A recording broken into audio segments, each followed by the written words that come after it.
Stand एक काफ़ी versatile word है। इसको आप चाहें तो एक्शन वर्ब की तरह से यूज़ कर लें, आप चाहे तो एक लिंकिंग वर्ब की तरह से यूज़ कर लें, आप चाहें तो इसको एक नाउन की तरह से यूज़ कर सकते हैं।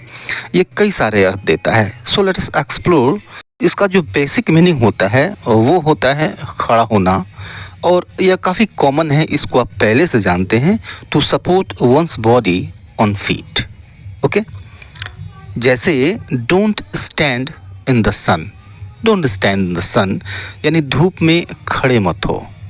Okay, stand in the queue, line में खड़े हो जाओ। क्यू मीन्स कतार होता है, लाइन होता है, तो लाइन में खड़े हो जाओ। तो स्टैंड का बेसिक जो अर्थ है ये है खड़ा होना। तो सिंपली इसको हम पहले से जानते हैं, अब ज़्यादा एग्जांपल्स मैं नहीं दूंगा। इसके दूसरे अर्थ पे आते हैं। इसका जो दूसरा अर्थ होता है वो होता है सहन करना। ये दूसरा अर्थ है इसका, सहन करना मीन्स टू टॉलरेट। ठीक है, अब जब आप सहन करने की बात करते हैं, टॉलरेट करने की बात करते हैं, it means you are tolerating something that is negative और अनप्लेजेंट। ठीक है, for example I can not stand your singing. I can not stand your singing, तो इसका कहने का मतलब ये है कि जो तुम्हारा गाना है उसको मैं सहन नहीं कर सकता। इतनी भद्दी आवाज़ में तुम गाते हो, इस चीज़ को मैं सहन नहीं कर सकता। इसका मतलब ये है। ठीक है, टॉलरेट के सेंस में यूज़ किया गया है। ठीक है, एक और एग्जांपल देखिए कि she can not stand such a rude behaviour, यानी इस तरह का बुरा बर्ताव, इस तरह का बुरा व्यवहार वह सहन नहीं कर सकती। ठीक है, दूसरा अर्थ क्या है इसका कि सहन करना, टॉलरेट के अर्थ में हम स्टैंड को यूज़ करते हैं। ठीक है, तीसरा अर्थ देखिए कि जो तीसरा अर्थ है वो होता है खड़ा करना। राइट, पीछे आपने देखा खड़ा होना और ये है खड़ा करना। Let us see the example. Stood the picture against the wall. Right? Stood the picture against the wall. यानी दीवार से लगाकर पिक्चर को, तस्वीर को खड़ी कर दो। ठीक है, तो यहाँ पर खड़ा करना हो गया। पीछे हमने देखा खड़ा होना और यहाँ पे है खड़ा करना। ये ट्रांजिटिव वर्ब बन गया। ठीक है, can you stand this doll on it's 2 feet, यानी क्या इस डॉल को तुम इसके 2 पैरों पर खड़ी कर सकते हो। राइट, तो खड़ा होना और खड़ा करना ये दोनों अर्थ देता है स्टैंड। राइट, अगला इसका अर्थ है कि किसी निश्चित ऊंचाई पर मौजूद होना। राइट, अगर कोई वस्तु किसी निश्चित ऊंचाई पर मौजूद है, ठीक है, या फिर हम ये कहना चाहते हैं कि फला की लंबाई, इस व्यक्ति की लंबाई या फिर इस चीज़ की जो ऊंचाई है वो इतनी है। राइट, तो इस अर्थ में भी स्टैंड यूज़ किया जाता है। आप देखिए, this tree stands over 150 feet tall. अब इसका मतलब हुआ कि इस वृक्ष की ऊंचाई, इस पेड़ की ऊंचाई 150 फीट ज़्यादा है। ठीक है, हम ऊंचाई के बारे में बता रहे हैं। तो सिंपली इसका अर्थ हम निकालें तो हम ये कह सकते हैं, इसका मतलब हुआ this tree is over 150 feet tall, यानी यह पेड़ जो है वह 150 फीट से ज़्यादा ऊंचा है। ठीक है, तो इस तरह से भी हम यूज़ करते हैं। एक और सेंटेंस देखिए कि this hill stood about 1000 meters tall some thousands years ago. ठीक है, यानी कुछ हज़ार साल पहले ये जो पहाड़ी है इसकी ऊंचाई 1000 मीटर थी। ठीक है, तो हम बता रहे हैं ऊंचाई, किसी चीज़ की ऊंचाई हो सकती है, किसी व्यक्ति की ऊंचाई हो सकती है, लंबाई हो सकती है।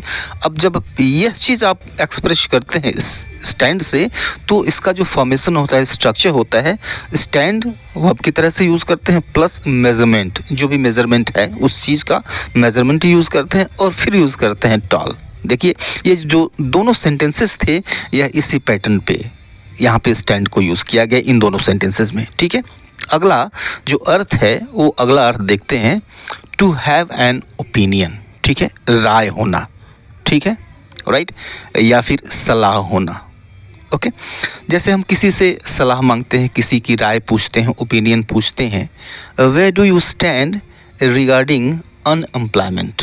वेयर डू यू स्टैंड, अब इसका शाब्दिक अर्थ अगर देखें तो इसका शाब्दिक अर्थ हुआ कि वेयर डू यू स्टैंड, यानी तुम कहाँ खड़े हो रिगार्डिंग अनएम्प्लॉयमेंट, बेरोज़गारी के संबंध में। रिगार्डिंग का अर्थ होता है के संबंध में, तो बेरोज़गारी के संबंध में तुम कहाँ खड़े होते हो। तो अब इसका मतलब ये हुआ कि बेरोज़गारी के संबंध में तुम्हारी ओपिनियन क्या है, तुम्हारी अपनी राय क्या है, तुम्हारी अपनी धारणा क्या है। राइट। तो वेयर डू यू स्टैंड, तुम कहाँ खड़े हो, मतलब उसका हुआ तुम्हारी राय क्या है। तो राय मांगने के लिए भी हम स्टैंड यूज़ करते हैं। एक दूसरा एग्जांपल देखिए कि I don't know where she stands on this issue, right. तो आई डोंट नो इसका मतलब हुआ आई डोंट नो, मैं नहीं जानता, वेयर शी स्टैंड्स कि वह कहाँ खड़ी है, ऑन दिस इश्यू यानी इस मुद्दे पर, यानी इस मुद्दे पर उसकी राय क्या है यह मैं नहीं जानता। ठीक है। तो to ask about someone's opinion, किसी के ओपिनियन को जानने के लिए हम स्टैंड को यूज़ करते हैं और इसका जो पैटर्न है वो ये होता है। आपने अभी इन दो सेंटेंसेस में देखा। आइए अगला अर्थ देखते हैं जब इसके साथ हम आउट यूज़ कर देते हैं, स्टैंड आउट, राइट। तो स्टैंड आउट इसका मतलब होता है कि जो चीज़ है, जिस चीज़ के बारे में आप कह रहे हैं कि ये चीज़ जो है ये स्टैंड आउट है, स्टैंड आउट कर रही है, इसका मतलब ये हुआ कि औरों से वह चीज़ अलग है।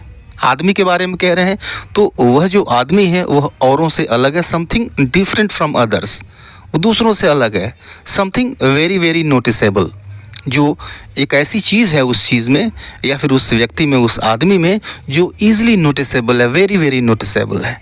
ठीक है। जैसे देखिए कि wow that guys dress really stands out, right.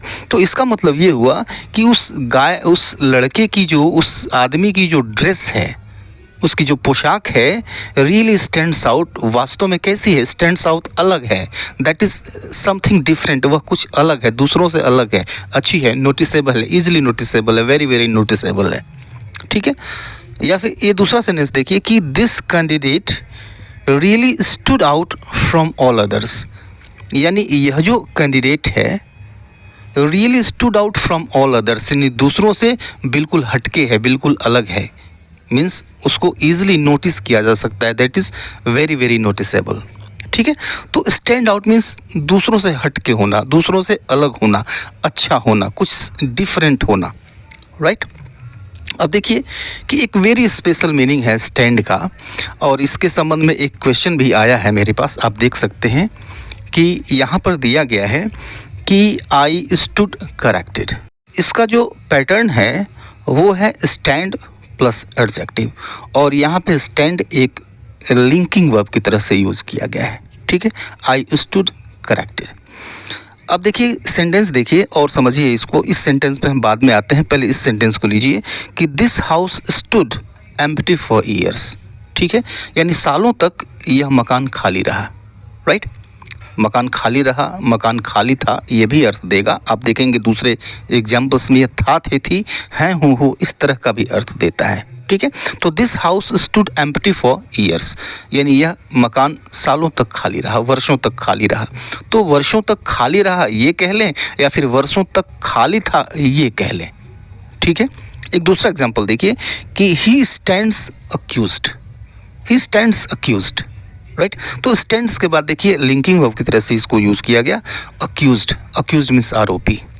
तो ही स्टैंड्स अक्यूज्ड यानी उस पर आरोप है, ये तो उस पर आरोप है, राइट। तो स्टैंड का मतलब यहाँ पे इज निकल रहा है। तो स्टैंड का मतलब कभी कभी है, हूँ, हो या फिर था, थे, थी, ऐसा भी आ सकता है।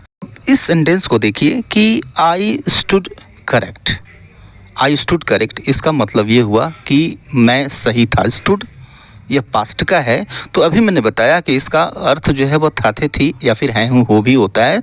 तो आई स्टूड करेक्ट, स्टूड मतलब यहाँ पे वाज, आई वाज करेक्ट, यानी मैं सही था। ठीक है। अब सोचिए कि आप पहले सही नहीं थे, आपको किसी ने सही किया। ठीक है। सही बात आपको बाद में बताई गई, तो आपको सही किया गया, अब ये पैसिव वॉइस का हो गया, राइट। ओके। तो अब इसको हम स्टूड यूज़ करते हुए कैसे लिखेंगे, I stood corrected. I stood corrected मतलब मुझे सही किया गया। अब इसका वही अर्थ है जो आई वॉज करेक्टेड का अर्थ है, इसका वही अर्थ हुआ मुझे सही किया गया। यहाँ पे आपने कुछ केसेस में देखा कि रहा है या फिर रहा था ऐसा अर्थ दे रहा है, और था, थे, थी या फिर हैं, हो कुछ केसेस में आपने यहाँ देखा कि स्टैंड इस तरह का भी अर्थ दे रहा है। ठीक है। तो स्टैंड के ये डिफरेंट मीनिंग्स थे। This is all for the day. Waiting for your responses. See you later on the next video. Till then, goodbye and take care.